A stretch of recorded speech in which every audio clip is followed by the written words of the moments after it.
In this video, we are going to see the distributed operating system. A distributed operating system is a system software over a collection of independent software networked, communicating, and physically separate computational nodes.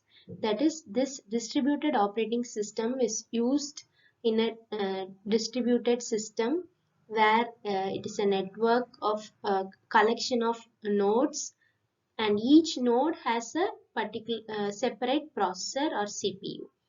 They handle jobs which are serviced by multiple jobs, we can say. Each individual node holds a specific software subset of global aggregate operating system. That is, each node has its particular subset of the global aggregate operating system. And this each subset is composite, or it consists of two distinct service provisioners. That is, first is the kernel or microkernel that directly control that particular node's hardware.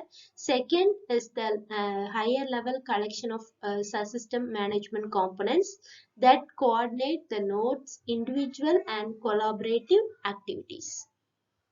Seeing this diagram, we can clearly understand the architecture of the distributed operating system, where machine A, B, and C are connected to a network, and they have the OS in two layers. That is, as we said earlier, kernel that helps the node that helps to talk with the particular node's hardware, and next layer is has the distributed operating system services. That is the software that is related to the distributed operating system services and applications.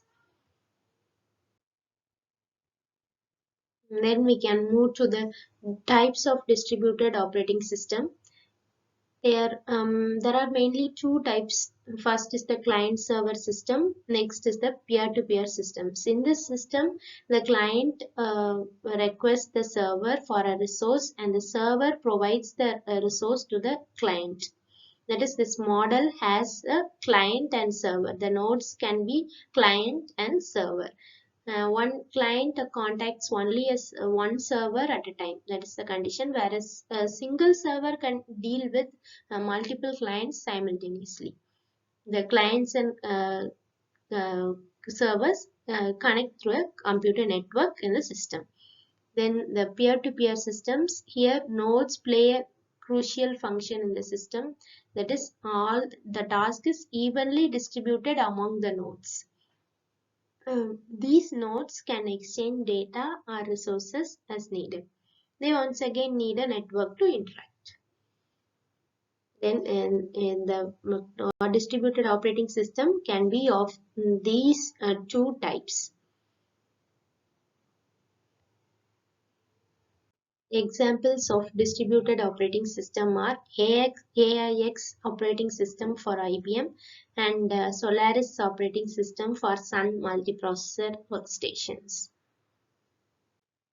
Next, we can move to the characteristics of distributed operating system. The features are, first is the resource sharing.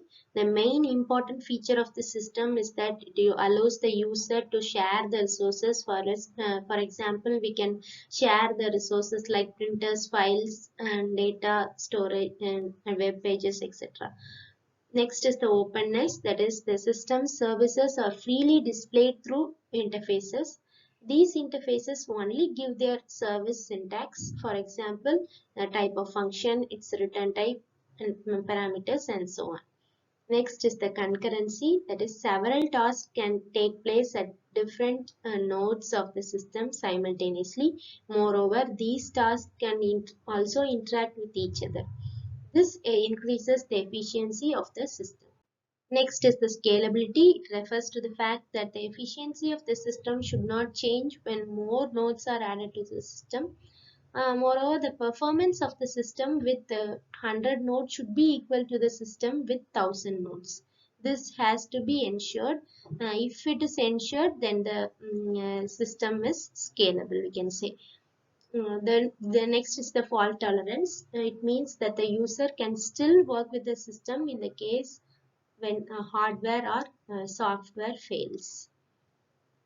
Transparency. The main goal of the distributed OS is to hide the fact that resources are being shared. That is, the user should not know that the resource he is using are shared. Moreover, for the user, the system should be a separate individual unit. This is also one of the feature of distributed operating system. Then we can see the advantages of distributed OS. Gives more performance than a single system. We can say if one node in the distributed system malfunctions or corrupts, then other node will take care of that and make the whole system work. Then next is the disadvantages. We can see security problem will be there due to sharing. Overloading is another problem in distributed operating system. Subscribe to my channel if you feel contented.